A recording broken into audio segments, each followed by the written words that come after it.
The 2024 NFL Draft is filled with intriguing corners, whether they're versatile playmakers, small school standouts, or undersized but never outmatched competitors. But the best cover corner in this year's draft class is Clemson's Nate Wiggins. It's rare to see a 6'2" corner with exceptional athleticism and fluid hips like Wiggins. Usually with guys that tall, it takes them an extra beat to get up to top speed or to flip their hips to turn and run with a receiver, but that's not the case here. I think this play really highlights Wiggins' mobility. He's impressed, and although I think he could have continued to shuffle his feet instead of crossing over here, you can see his hips pointed to the sideline while his upper body is still squared to the line of scrimmage. You don't see this body position from stiff athletes. That mobility comes into play here as he's able to effortlessly plant and reopen his hips in the complete opposite direction to mirror the receiver. Let's see another example. This time, he ends up chasing the receiver a little too far inside, and he loses his leverage. He's able to recover by planting and flipping his hips 180 degrees in one smooth motion without losing any speed.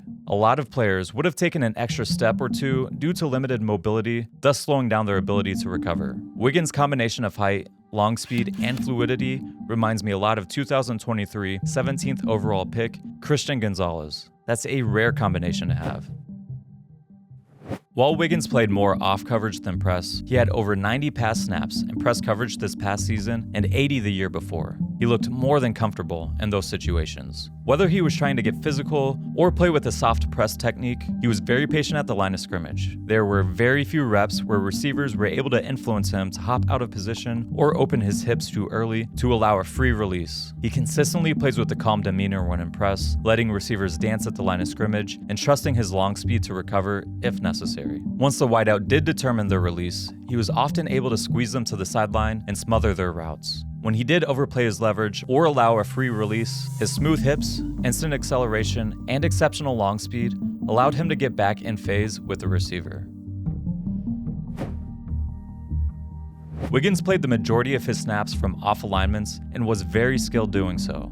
Similar to his mindset in press coverage, he was patient in his back pedal, generally not panicking or flipping his hips too early to run, which allowed him to stay in good position to match the route of the receiver. He does a great job understanding and recognizing routes based on situations, film study, and tendencies of opposing offenses and wideouts. Here we see this play out against 2023 first-rounder Zay Flowers. It's third down, and Wiggins knows where the sticks are. He stays calm, doesn't open too early, and runs the comeback route for Flowers. In addition, Wiggins does an excellent job keying the initial drop and body language of the quarterback. Against NC State, he sees the quarterback immediately swing the ball up to a ready position, and when his hands separate from the ball, Wiggins breaks downhill. He breaks before the receiver has even started to plant for the hitch. Nate's football intelligence and route recognition is outstanding as well. Here in zone coverage, Wiggins is playing a deep third, and he needs to midpoint the number 1 and number 2 receivers running vertically to help the safety protect the seam. The only problem is that the safety has vacated the middle of the field. Still, by knowing the weak spots in coverage, how offenses will attack it, and reading the quarterback's eyes, Wiggins is able to get all the way from outside of the numbers pre-snap to close the middle of the field. Who needs a middle post safety when you have Nate Wiggins out there? When Wiggins does recognize the route, he shows off great burst and acceleration to click and close. This allows him to make plays on the ball and limit yak. Due to his combination of route recognition and acceleration, you'll often see Wiggins breaking on the ball before the receiver is out of their route. Teams didn't target Wiggins all that often out of respect, but he was still one of the better corners making plays on the ball. His force and completion rate of 20% was 14th among 129 qualifying corners in the Power 5 conferences in 2023. On this play against North Carolina, we see his route recognition, click and close ability, and hand-eye coordination come into play as he's able to get the interception. Looking at the tight view, you can really appreciate his body control and spatial awareness to get both feet in bounds. He was also a standout receiver in high school, and you can see that translate on the field. When the ball is in the air, he has an aggressive mindset, attacking the ball at the highest point. When he does get in phase, he is calm trying to find the ball. Here, he does a good job to get in phase before leaning and looking for the ball.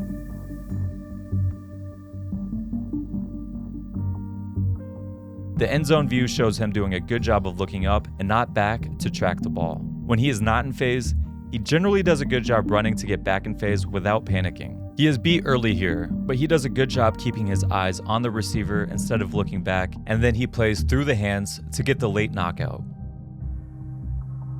While there are times where he is in phase and can probably get his eyes back around to make a play on the ball, he does a good job of reading the body language of the receiver. Here, he sees the receiver's inside shoulder open, which usually is a good indication of a back shoulder fade. Wiggins presses through the receiver's upfield shoulder while using his other arm to play through the receiver's backside shoulder, all while looking up for the ball to prevent getting called for a penalty. While Wiggins is listed at 6'2" on Clemson's website, he's listed at 185 pounds. That is very light for someone with his height. While I didn't see a lot of reps of him getting bullied by receivers in college, he's likely going to be at a disadvantage at times against bigger receivers like A.J. Brown and DK Metcalf. He's still very young though, as he won't turn 21 until August, and I imagine he will put on some weight over time. But he does have a very thin frame.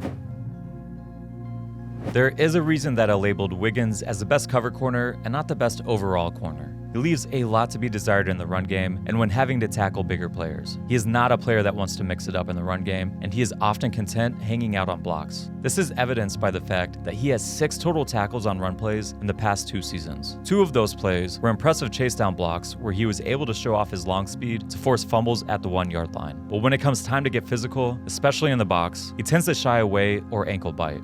He does a very bad job on crack replace situations. Here, when the receiver crack blocks the safety, he should be replacing the safety's responsibility in the run game, but he doesn't recognize the crack and gives up a big run. This is a consistent issue for him, and NFL teams will put him in these situations and make him tackle.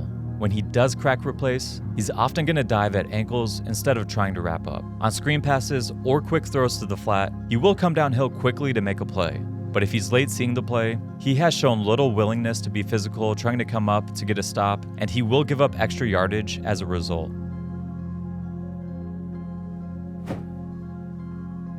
While it's not as big of an issue, he does have a tendency to get his eyes back to the quarterback early and lose track of his man late. This is something that should be easily corrected, but against better competition, he will need to improve in this area. We see his smooth hip flip here, but because he gets his eyes to the quarterback immediately, he doesn't stay connected to the wide receiver and gives up a catch. Again, we see his football IQ and route awareness, but his tendency to get his eyes back to the quarterback causes him to lose track of his man late. On this play, he does a good job initially recognizing and breaking on the out route, but because he gets his eyes back to the quarterback too quickly, he doesn't take a proper angle to intersect the route and he gets out of position. Finally, he needs to work on playing with better pad level more consistently. He was able to get away with it in college, but there's times where it causes him to get off balance when breaking on the ball. Wiggins has been extremely productive in his career, even though he was not targeted much out of respect. He has a rare combination of height, athleticism, football IQ, mobility, and confidence that teams covet, and he has all the skills needed to become a high-end cover corner in the NFL. He will need to improve his physicality and willingness in the run and screen game, or offenses are going to find ways to attack him. But overall, Nate Wiggins is the most pro-ready cover corner in this year's draft class.